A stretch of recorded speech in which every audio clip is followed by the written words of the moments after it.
Hello, my name is Alicia Goodman with the marketing team. Welcome to Technology Integration to Meet the Needs of the Common Core with Andrew Miller, part of the Summer Bootcamp webinar series about classroom technology. And now for a brief introduction to our presenter. Andrew Miller has spent many years in education as a classroom teacher, online teacher, curriculum developer, instructional coach, teacher leader, and education consultant. He has taught a variety of subjects from English to technology. Miller currently partners with a variety of organizations to provide personalized, authentic professional development. He travels internationally, training educators and presenting at conferences. Miller has presented for Learning Forward, the National Council for Teachers of English, ASCD, the National Association of Multicultural Education, and INACAL's Virtual School Symposium. He is an avid blogger for a variety of organizations, including EdReformer, ASCD, Edutopia, and the education section of the Huffington Post. ASCD is pleased to welcome Andrew Miller. Well, good afternoon, hopefully, and maybe good morning to some participants, depending on where we're coming from. Welcome to the first in the series of the Summer Boot Camp on Technology in the Classroom. Yes, Andrew Miller here. Excited to be talking to you about this work that's happening. You know, and I know that we're at an interesting time politically with the Common Core. You know, I think somebody told me, man, it sure hasn't been a good week for the Common Core, has it? And I'm like, yes, it's been a lot of fun. But regardless of that, we are going to push forward for those states and those wonderful people here who are aligning to the Common Core and thinking about technology and how does technology impact that implementation of the Common Core, and frankly, what do I need to do to be ready technology-wise for Common Core integration. There's a lot of things to unpack here, so we will get started. And again, I want to say if you have any questions along the way, you can just jump in that questions box and ask away. We will help you out. So we'll start off with a nice little poll to check in and see how you are all doing with your implementation of the Common Core. We'll go ahead and start that poll. Just a really quick one. How ready are you for CCSS implementation, the Common Core implementation? I've got 4 options for you, so let's see what happens here with this poll. Well, I'm seeing from the results that we've got people all over the map, which is not a surprise. I think we're seeing, you know, I think people have a lot of questions about Common Core in general, and you know, of course, about, you know, they're so ready for it. There's a lot of things. When you say Common Core implementation, there's so much to consider. Knowing the standards, aligning curriculum with the standards, selecting curriculum that works with the standards, having teachers understand the standards. So I just want to check in and just kind of get a really quick check-in on that. A related question, though, a related one is this. How about technology integration in terms of the Common Core? How familiar are you with that in terms of what the Common Core asks for, your own understanding? We'll throw that poll out there to you next to see how we're doing. Okay, so look at this. We've got people are in process. I see some results, and that's great. I'm seeing people that are in process. We've got, and then some. I like it. I got no idea. I got no idea. So a lot of people, we got some people who are totally ready for it, but in general, I think we are in a learning curve, and I guess that's why you're here, right? Hopefully you're here because you want to get a better understanding of what we need to do next. So let's move forward with that and see if I can help you uncover those understandings. And again, if you have questions along the way, please do send them our way. I am a big fan of Doug and Nancy, who does a lot of work with formative assessment. And of course, they've got their new FIT teaching model that's going to be launched this summer. I'm excited to be there for that. But they actually did a book called Teaching with Tablets, which is a nice little Arias read. It's a short one. Big fan of that. And they did a really quick interview with Education Week, and they have this really nice quote that I'm sure many of us would agree with, that, you know, we get all these technology tools. There's so many out there, but my goodness, you know, if we run into the danger of using technology as just replicating, frankly, either antiquated practices or, let's be honest, not effective practices, or practices where we're doing the same thing over and over again instructionally. You know, okay, kids, we're going to do this. We're going to do this great thing on the tablet, but in all intents and purposes, it's just a worksheet.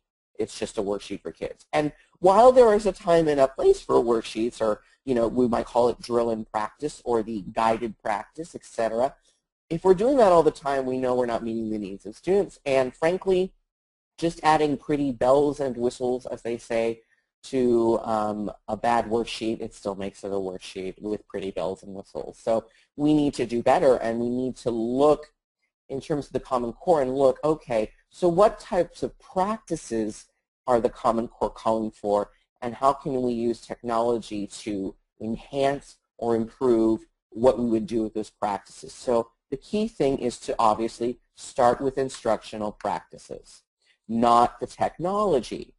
If you have the technology, I am more than happy for you.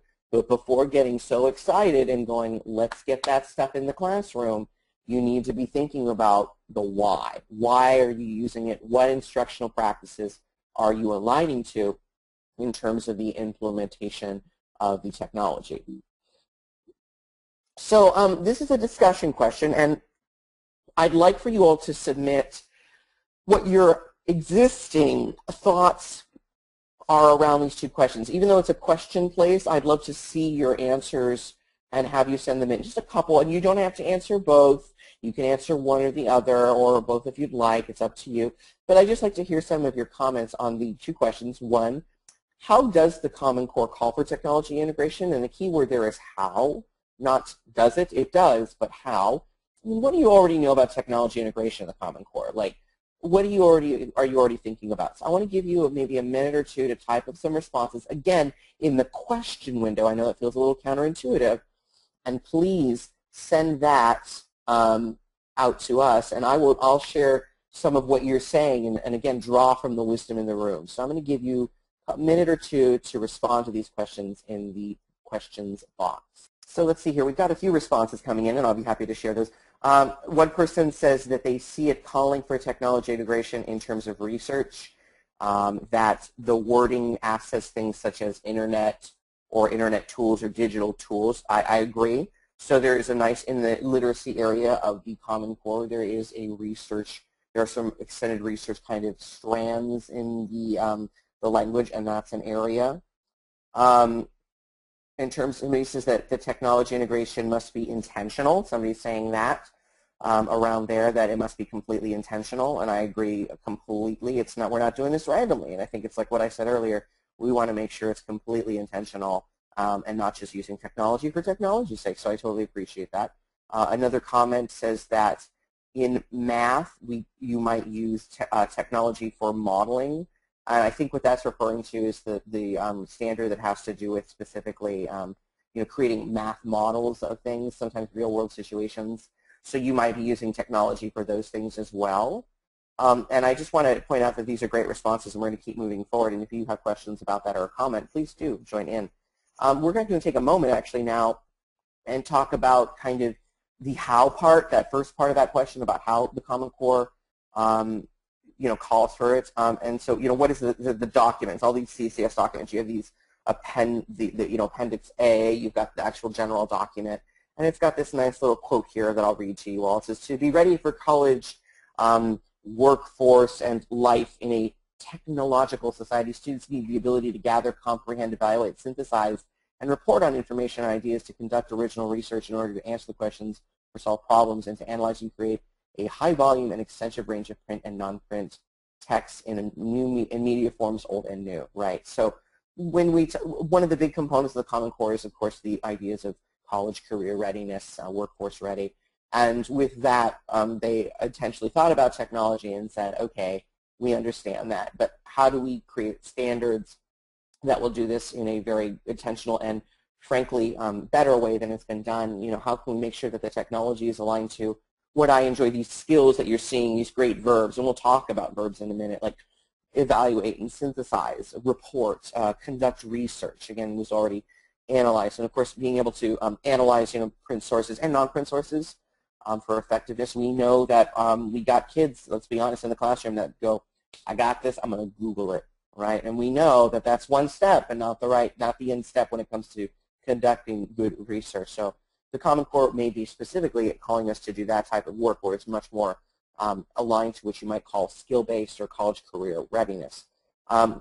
another quote that kind of builds on that. And I actually really like this one. And one of the things actually I do enjoy about the Common Core are the speaking and listening standards. I've always been doing that in my classroom, teaching speaking and listening skills. And so it's nice to see them coming back and being valued within the standards, both in terms of, when we talk about these literacy standards, we're talking speaking and listening across the curriculum. We are talking everything from math to ELA to C to E courses.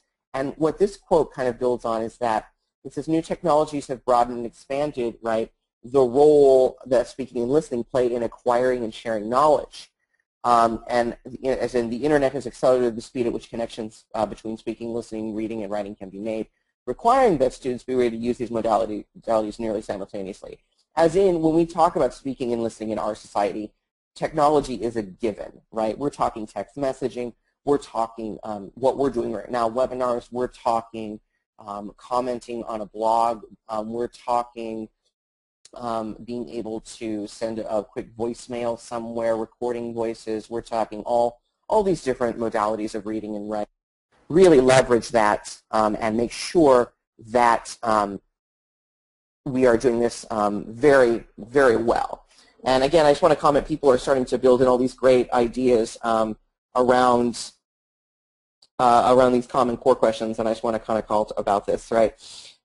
Just to build on what people are saying, Karen's saying that it calls for students to answer, record, and report information using technology. And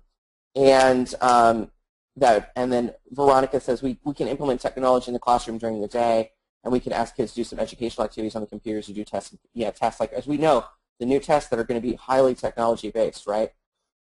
Yeah, and I like how Jennifer says, we're using technology to provide authentic audiences, and that you might use technology as a tool for collaboration. And so people are already using these great skills, in terms of using that. Veronica asked a really good question. How do we adjust technology use time in the classroom for how long kids can use technology during the day? And that's a really big question, Veronica. And I'm going to actually mark that one down on my little notepad here because we got lots of participants, and I want to talk about, I'm going to talk about time and technology, right? That's a concern that we have.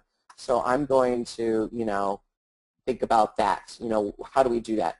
Christine says that, you can use back channel chat for technology, etc. And I just want to check back in. You can use technology for writing and publishing. And you can actually, again, I like how Jeremy's saying you can encourage collaboration through technology. But I see that's that question again about how often you might do this and how we might move forward with that. So, and I would say, I'm not going to read this quote to you or go too in depth of it, but we know we want kids to use technology effectively, right? We want to make sure that kids, are doing the right thing and with this technology when they leave us, and we're hoping that the standards will lead to that. But at the same time, that we all are coming from different places when it comes to technology integration. In terms of some of us has access to lots of technology and some of us don't. And I think that that's a really crucial and important part to be considering, that wherever you're at, no matter what your level of technology you have, you're going to have to do it at some level. And we will talk about some possible things around limited use of technology. I think that's a completely valid point, because personally I taught in a high school where we did not have a lot of technology, and then I moved to a place where we did. So I've been used to all kinds of implementations in terms of what you can do for that. What I'm really liking around these comments, I'm seeing a lot of people continue to send in their comments around how they use technology. What I'm liking is I'm seeing examples, but I'm seeing it aligned to some sort of practice. I'm seeing assessment. I'm seeing products for assessment. I'm seeing collaboration. I'm seeing creativity. And you're all understanding that it's got to be intentional and, as somebody said, seamless. So I really enjoy that. Let me see. I'm just going to move through these questions really quick to see if I can move forward.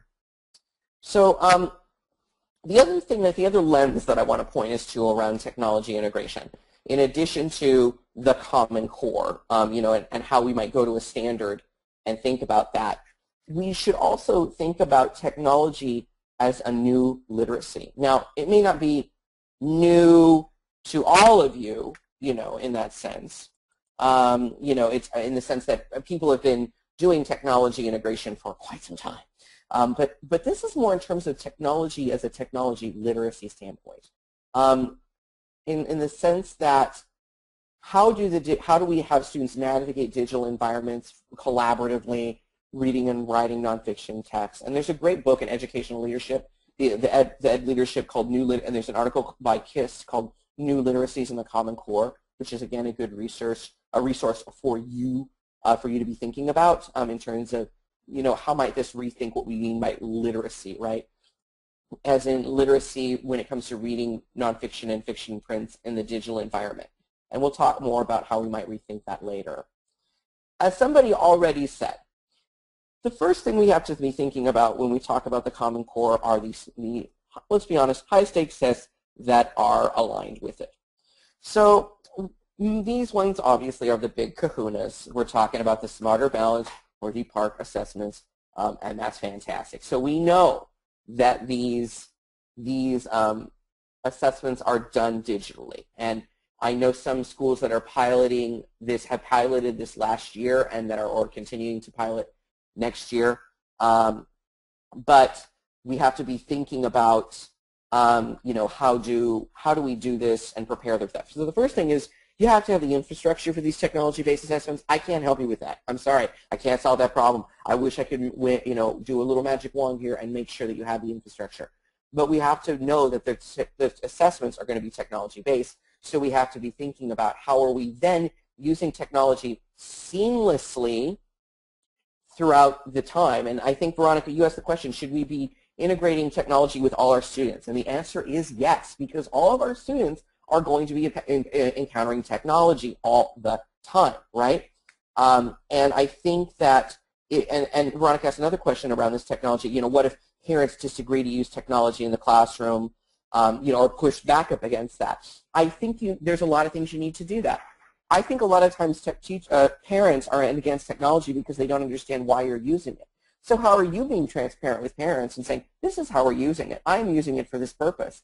They're likely to agree with that, okay? I know teachers, for example, that use Twitter in the classroom, and parents go, whoa, Twitter, social media, I don't think so. But once they explain how they're using it, most parents start to realize, oh, the teacher's making intentional choices, and it's actually helping my student in terms of engagement or in terms of assessment, depends on how you're using it. And so communication is key there. Christine makes an interesting comment here. She says, I think that we need to think of our students who expect to be we expect of our students who expect to be digital natives, but who don't really know how to use technology to learn. I agree, Christine. I think that term digital natives has become a dangerous label. I think that it's easy to label a student a digital native and then build in assumptions with that. But as you're saying, and I agree, just because I use technology at home or use it as a tool to play games or communicate, how am I using that differently when I run into an academic sector? Does it mean something different? What does that look like? And how are we adequately preparing students to navigate what you might call code switching, between outside of school and inside of school when it comes to technology? I think that's a really good point that you want to say. A couple more questions are coming in. Lynn says, our school doesn't have a technology teacher, and therefore classroom teachers see the need to embed the use. I agree, Lynn. Some schools have a designated technology class. I was, for example, I'll be honest, I was a computer literacy teacher, which is kind of what you're talking about there. And so my big job was, of course, teaching a lot of those digital skills. And I aligned to a lot of those standards, the ASCD nets, for example, as well as other standards that call for technology. But you're right. It needs to be used throughout, by all teachers, right? It's not just the technology teacher's job. And we, as all teachers, we need to teach students to use technology appropriately, as Michelle is saying. So I am so great. And Tina, I hear what you're saying. How do I integrate technology with 3 computers in the classroom? Yeah, we're going to talk about that. We're going to talk about intentional usage. Okay, moving forward. I just want to make sure. Okay, I hear what you're saying. Krista's got a great question about technology and active learning. I'm going to leave that up there and come back to it.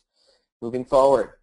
So I'm going to go through and give you some important tips and samples of where the Common Core is explicitly, and I mean explicitly, asking for technology integration. Like, you can't miss it. So here is a reading standard, okay, from 8th grade, and it says, you know, evaluate the advantages of using different mediums, and then in that lovely parentheses, it says print, digital, blah, blah, blah, blah, blah, blah, to present on a particular topic or idea. So there's a couple things there. The first thing is to present on a particular topic or idea. So that needs to be the assessment, right? They're going to be presenting on a topic or idea, but in that process, they're going to have to look at a variety of sources. So notice the intentionality here. We're saying different mediums. Does that mean that a teacher needs to be doing all digitally based mediums all the time? Not at all. It says it says evaluate the advantages of using these. So it means that we're going to still be using print. It means we're going to be using, you know, some digital text or video. But notice that this doesn't say I have to sit down with my students and evaluate the advantages of just these digital tools. You better have print tools. You better, because it actually calls for using different mediums. So notice that. Notice that that's what you're saying about that. Donna asks a question about how can you assist staff to embrace technology and employ it in the delivery of lessons? Well, I'm hoping that one, out of this webinar, you'll get some ideas, Donna, but also the first step is to do what we're doing. They need to look at the standards, and they need to see where are the standards calling for technology integration. Because if they don't know where, they're not going to know how to do it, right? If I look at this standard, I'm going to go, aha, so not only am I using some technology here, right, but this is what I need to be doing, you know. Again, the same question is coming up around time. How much time should I spend using technology in the classroom? My students are only in class for 2.5 hours a day, so I'm going to write it down. Time is still a concern. I'll come back to it. I really appreciate that question there. I love this thing. Mary says, are the days of computer labs over, or do we still need for direct instruction for computer literacy? I personally, Mary, I believe, because of what the Common Core is saying, there is explicit scaffolding and instruction that needs to happen for computer literacy skills. I mean, this is a prime example right here. We're not just reading text that's printed, we're reading digital. We have to teach students how to evaluate these different sources, frankly. So I think, now who does that job, I personally believe, is all staff needs to do this job, all right? Because all staff is teaching the Common Core, right? Common Core EL literacy standards are across the grade level, so all teachers need to be helping out each other there. So I'm going to move forward and give you a couple more examples. Here's a reading one. Compare and contrast the information gained from experiments, simulations, video, or multimedia sources with that gained from reading a text on the same topic. So again, one way to be thinking about integration here is how are you using digital simulations, digital experiments. I'm sure there are many of you out there who actually use digital science labs. This is a great way to be doing this, where you might have them look at those different things. And I would say this is where games actually jump in here too, guys. I'm a big fan of games and games in the classroom if they're used very well and if they're educational. Big fan. How might you use those digital simulations and games to do that thing? And again, this is just a sample 8th grade reading standard. Yes. Megan says, early exposure to literature is a key for literacy success. What if a student has no prior experience with computers? Great question, Megan. Well, then you better be scaffolding it. I'm serious about that. If you've got to do it, you have to be thinking about how are you scaffolding that for students, just like any reading skill. We have students that come to us with different technology skills, right? Just because, and we can't label them all digital natives per se, because let's be honest, that means a lot of different things, doesn't it? So not every one of us is equipped with technology at home for integration, as is said by our participants, so we have to be thinking about that, right? Christine brings up a good point. The focus shouldn't be on time. I'm really with you, Christine. It should be about the what and the why. Why are you doing it, right? I think that's what you're saying. Here's a couple more. I want to move through this. Here, technology is being used, and I love how explicit this one is. Use technology, including the internet, to produce, publish, and update individual shared writing publications. Right? Look at that one, huh? How are we going to really do that, huh? How are we going to use technology to produce and publish? Now, for me, what I love about this, I'm a big fan of project-based learning, And so therefore, I can think about this in a really intentional way in terms of authentic audiences. As somebody has already said, we use technology for authentic purposes. Here's an example of that in the Common Core 9th and 10th grade, right? I think that's a really great point and idea. Let's move forward with a couple more. Let's go down to 3rd grade. Let's take a step back, huh? Just some high school ones, right? So here's great. Recall information from experiences or gather information from print and digital sources. Okay, you'll notice that the verbiage here, okay, is different than the reading standard we saw at the high school or middle school level, 8th grade as we saw. So the verbiage early on, this recall information, is different than, for example, analyzing or comparing and contrasting. So we have to know what the skill is, recalling information, but then we bring in the technology. So again, notice you have to know, I'll put it this way, standards are all about verbs. You've got to know what the verb is. And in this case, it's recall information, not analyze, etc. So how are you using technology for recall, right, and having students recall from print and digital sources? There's a big, right, and I love this, Aaron, what you're saying. You can see a definite shift from consuming to producing digital content, even in this one, right? You're recalling from. So you're producing in the sense that you're recalling, but it's from print and digital. You see how that's different? It's not just, and same with the last one that we saw, which was all about technology to produce. And again, 7th grade students have this one, technology to produce and publish, in this case, and present the relationships between information and ideas clearly and efficiently. So you're right, we're moving towards production. And you want to use a lot of that pieces there. And Michelle says, TED Ed allows students to watch videos and answer questions online. Great example of integration where you might use recall, right? Okay, here's a couple more. Speaking and listening, this was already explained. Here, and I'm going to get into math ones too. Don't you worry, my math friends. We are going to get there, and I'm going to cruise along here with a couple more examples.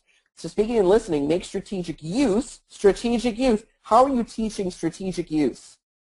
How are you, the teacher, teaching strategic use? You got to teach it. How are you teaching that skill? Not just, okay, guys, you have to use audio and you have to use visual in your stuff. Good luck. That's not strategic. How are they using strategic, and how are you teaching that? And Megan says, by developing critical thinking skills. I'm with you, Megan. You want to, and that's one way you want to, but again, you have to develop the skills. Guess who has to do that? We, the teachers. I'm a big fan of 21st century skills. We're talking collaboration, communication, creativity. You'll see that embedded in the Common Core, and you'll see it aligned with technology integration. That is so important. So if I look at this standard, not only do I have to think about how do I teach them how to find these tools, but I have to think about how am I teaching the term of strategic use. I need to teach a lesson on that. And you're right, Marcia, we got to model it, we got to teach it. I'm with you. So let's move to the math part a little bit. I'm going to take a little bit of a shift. So mathematical models, they know that technology can enable them to visualize the results. So again, that is another big part of that for the math teachers, okay? And that you have to be thinking about how are you using math for math models' sake. I think that's a really good point. How are you using technology in terms of this mathematical model key component in terms of looking at data, exploring data, predictions with data, all that good stuff. And I'm with you 100%. And I think Mary said something really good there. She says the hardest part of this thing is making teachers move from the shift of to producers from being consumers. I think that's a big thing like that. Let's move forward. And then again, mathematically proficient students at various grade levels are able to identify relevant external mathematical sources, digital content, to use them to pose or solve problems. Do you notice the difference here? Can anybody guess what word I'm going to say right now? It's called pose and solve problems. You got to do that, right? This is not just about having tools for math. It's how are they using those digital tools in math to do maybe problem-based learning or to explore problems, et cetera, that have to do with mathematical concepts. That's the key thing here. Again, production, not just consumption. It's about use, use, use, use. So, and again, does anybody else love the mathematical practices? I actually really like them. I'm a big fan of them. So when we talk about it, think about how are you using technology in terms of the mathematical practice. Here's an example. Number 5, use appropriate tools strategically. There it is. There's that technology, right? That's one area where I see a direct alignment. I also see a direct alignment in number 4 that says model with mathematics. As Ambreen says, she says, connecting math with real-world applications. I'm with you 100%. We're going to see some standards here in a minute. So here's one for math, grade 2, right? I believe it's grade 2. Or is it grade, I think, yeah, grade 2. Represent real-world and mathematical problems by graphing points in the first quadrant of a coordinate plane. Boom. So it's not just representing a regular math problem, like here's a worksheet piece. How are you doing it for a real-world problem? Okay, and for those people who love PBL, it's a great opportunity here to build in not only the PBL thing, but using the technology in an intentional way. Just like any other thing, PBL has had a tendency to use technology for technology's sake. So how are you using it to meet this standard is what I'm trying to say. And again, here's another one. Draw freehand with a ruler and with technology, geometric shapes. So again, you can use technology. And I'm not saying you have to. It says all of these things, all of the above. What the Common Core here is, it's not telling you how you have to do it. It's saying you can do it. So Veronica brought up an interesting point about technology addiction, and is there a danger of running into using too much? And if you feel like there is, then don't. Use it intentionally. Intentionally. How are you doing it? Right? How are you doing it?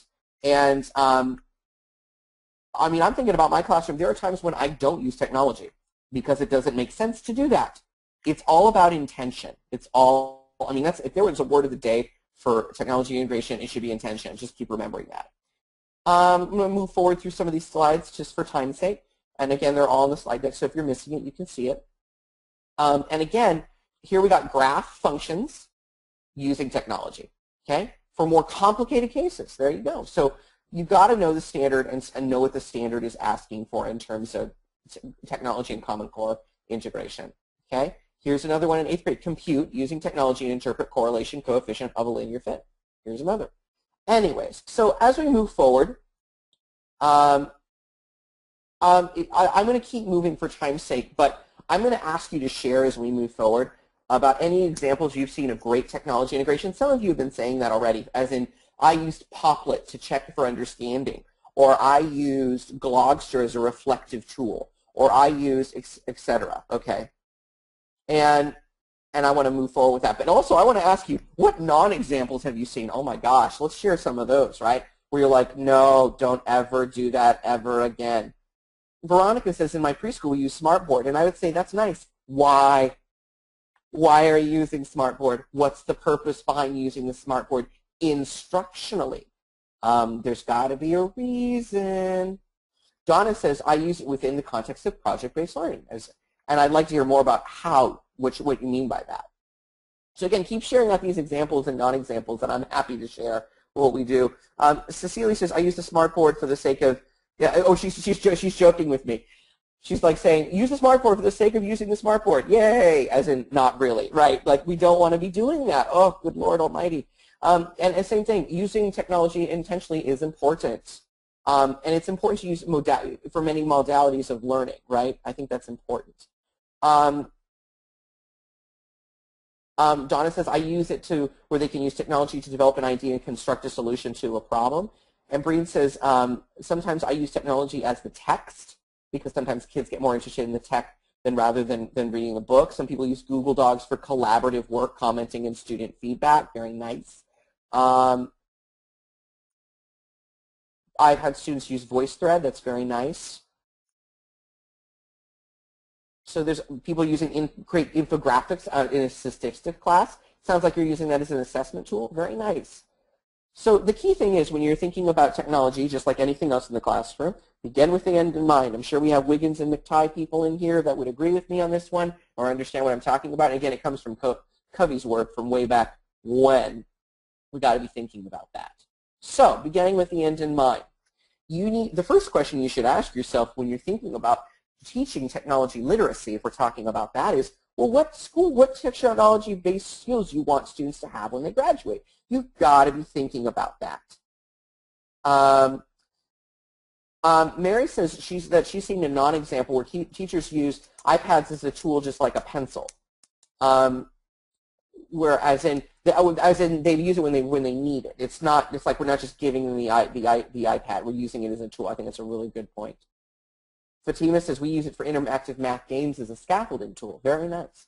So I'm going to open up some rubrics for you guys. So this is a way that you can, in terms, this is a way you can build in technology literacy into your classroom as part of the Common Core. So here we got a sample. We got all these rubrics, and I'm just going to open up a couple of them to give you an example of what this might look like. So I think you can all sort of, mainly see most of my screen. But, here's one example that's on that list where it talks about technology in terms of using it. Like, for example, these are technology tools demonstrate a solid understanding of job industry-specific technologies, etc. Here's one where what I like about this one, and again, this is in the PowerPoint. You can see them all. Veronica, they're all in the PowerPoint, and you have access to that PDF PowerPoint where you can do that. So again, and you can even see the rubric for thinking about these in all these different grade levels, things such as identify devices that connect to a computer. You can build in these skills at an early age to prepare students for technology integration. So building some of those basic skills, you can do that, right? So there you go. I just want to say that's one step, is having a rubric that assesses technology literacy, if you will. I'm going to move forward, and then we're going to jump back here. I'm going to jump forward to a couple of tips, and then we're going to move into some scenarios. One tool you can be thinking about for technology integration is thinking about how are you rethinking the word text. Sometimes when we think of the word text, we get into a danger of just thinking printed text. But look at here. How might technology fit into this component of rethinking text, right? Texts are looking at visuals. Texts are films. Texts are also print, and texts are also music. So I had a music teacher just commenting here, said I've been using GarageBand as a collaborative tool for students. Okay, great. And music can be used as a text, and so you can be using, think digitally when you're thinking about these texts and thinking how text can be digital. In fact, when you look in the Common Core, it does say text, digital, printed, multimedia, etc. So that's the first thing. Think how you might use text as a digital tool instead of just the regular print. And I'm saying both. You can do both. I'm not saying we're going to make everything digital, but think about how you can use both. Also, after you've done that and have some sort of text, you need to be building close reading skills. And you should be, and to do close reading, you need to build text-dependent questions. You need to focus on those higher order thinking skills of analysis, compare, contrast, etc. And you have to be thinking about both digital and a variety of texts that you might be using for close reading. So for anybody who's knows about close reading, we know it's an important skill for the Common Core, correct? So how are you using digital tools as a component of close reading in the classroom? And I'm not just talking about the ELA teachers. Everybody should be doing close reading, okay? Because everyone's being required to do close reading. Whether you're in science, whether you're in CTE, you've got to get it done. That's very important. I'm a big formative assessment geek. I love formative assessment. So that's the other question, is how are you using digital tools as formative assessment? We all know about data-driven instruction. How are you doing that, right? Data-driven instruction or formative assessment using technology. And I'm sure many of you look up here, and you've already said it to me. I've used some of these tools, Mr. Miller, in the classroom. Right.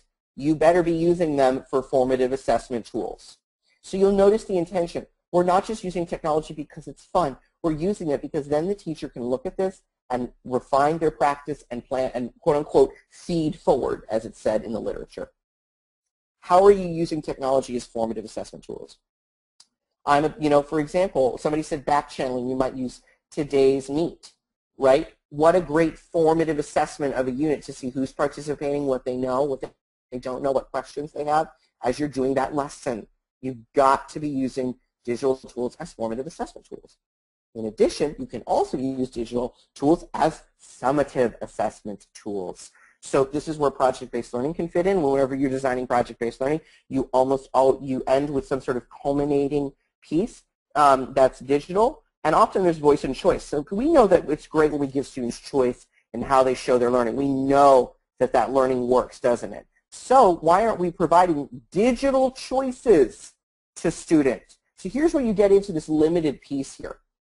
What if you only have 3 computers? How might you provide an option of digital for students and then the other one's not being digital? That is a perfectly fine prime example of limited technology integration for an intentional standard or instructional practice. So that's how you might do that. And of course, though, if you're going to do that, whether we're using Gloucester as that summative assessment, whether they're building a website or they're using a wiki, there better be a good rubric. And through that, you're really helping it out. And Michelle says LiveBinder are great for summative work, right? And you're right, Universal Design Learning says to provide choices, including digital options. So we know it works, and we know it's good. And we're saying every kid has to do a website. We're saying how might it be an assessment for some of your students that might like it, all right? Let's see if there's any more comments coming through. Here's another one that's interesting to me that you might think about. And somebody's already hinted at this as they use Edmodo. Donna says, I use Edmodo and Google Forms for interactive formative assessment, right? So how might you, similar to what Pamela's saying, well, you could use technology to share data collected. You're sure, that's right, for collaborative work. Well, did you know that you could do digital collaborative discussions and digital collaborative writing? So when we break down collaboration, so that's the other thing is I encourage you to go find a collaboration rubric, and there are a lot out there. So you can teach collaborative skills so it's effective, but also how can you use digital tools for that? Why not have a back channel chat? Why not do a virtual collaboration digital discussion where they come and they do that? You're meeting this Common Core standard, and again, I want to hit on this. There is a collaboration discussion standard at every single grade level from K all the way to 5. So how are you doing digital and collaborative writing with your students in the classroom? Not just solo, but collaborative. That also means that you need to teach good collaborative digital citizenship with your students, right? We've got to scaffold that as well. Mary says, I love using Twitter and Edmodo while doing a fishbowl observation. Right, I love fishbowls. What a great idea there. Michelle says, I do Google Slides for collaborative summative work. Very nice. Heather says, I use Padlet for those digital discussions. Great example of a tool that you can use. And of course, digital graphic organizers. That can be used to close a lesson, Ambrina, so you're hitting on the formative assessment piece. Love that idea. So the key thing is this, and I want to move forward because we're getting close to the time here. You need to use technology to enhance best instructional practices. Enhance, people. We're not just using technology for technology's sake, but how are you using technology to streamline or make better what already is a good instructional practice? That's got to be there. That's got to be the key thing there when you're thinking about that. So let me talk to some of those leaders, teacher leaders out there, and also for those teachers who are thinking about it. What does it look like?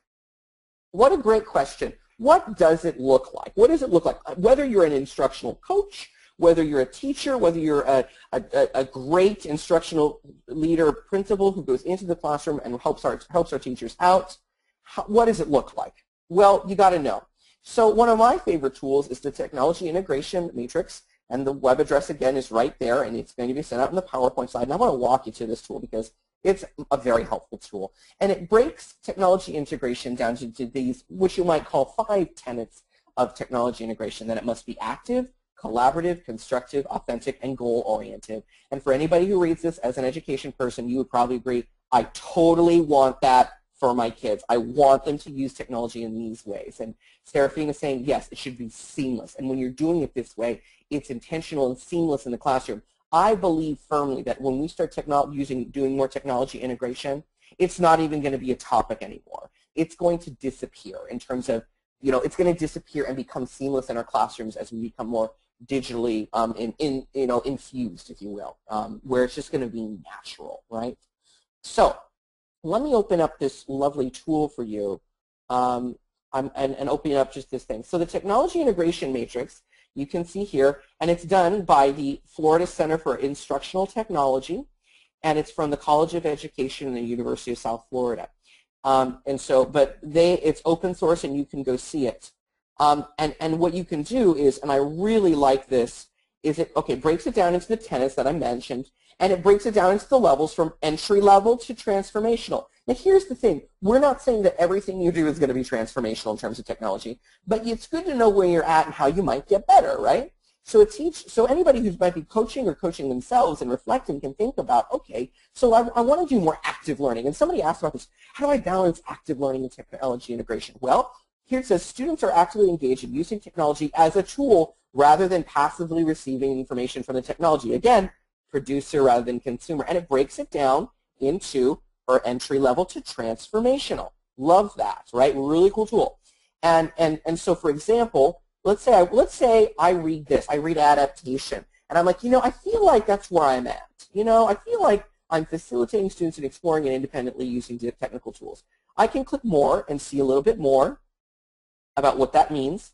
But here's the other thing is I can click on, hey, you know what? I don't know, like, I'm a social studies teacher. What does that look like? And then here we go.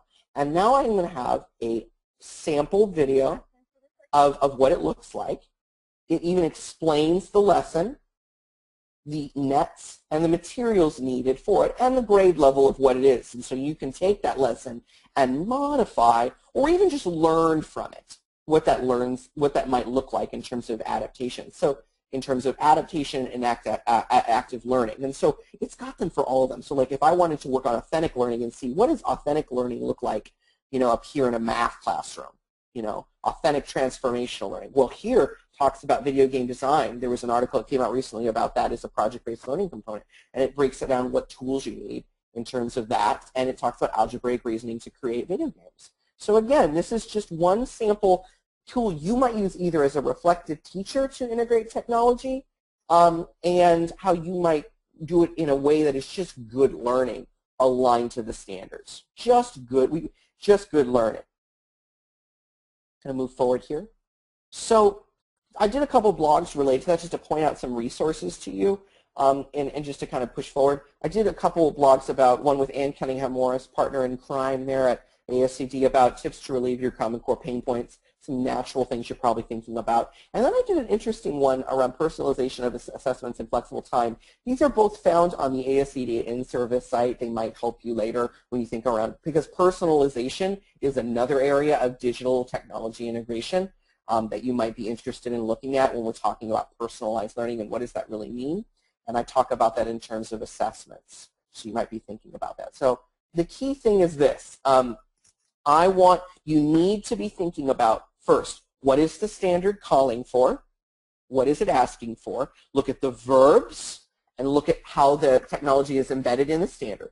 And then from that, you need to be thinking about instructionally, how are you using the tool? Formative assessment, summative assessment, modeling, scaffolding tools. Why are you using it? If somebody comes into you and says, why are you using Google Doc, you need to explain from an instructional standpoint why you're using it, and not just using it because it's there. Okay, jumping back, how are you feeling now? Here's my formative assessment at the end of this. How are you feeling? Let's see how you're feeling about your familiarity with technology integration and the CCSS. All right, so here we go. I'm going to close the poll. No worries if you didn't get to it. So we're sharing the results here.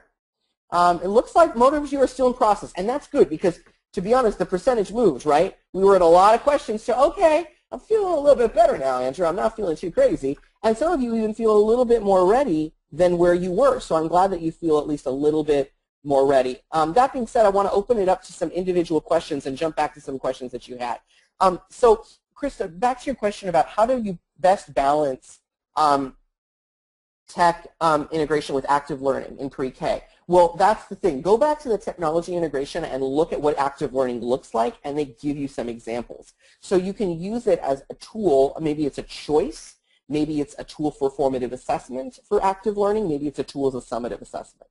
So that's something you might be thinking about. And I'm going to keep moving forward through the questions to see what you guys are all thinking about. And again, question and answer time. What are your Michelle says, what are some of your favorite free tech tools for teachers? I am a big fan of students creating websites like Weebly as a summative assessment. I'm also a big fan of tools like Poll Everywhere, Socrative for formative assessments, Today's Meet, Twitter. Those things are great for formative assessment tools. I think that Glogster has now gotten back to a education-based one that you can use as a possible summative assessment.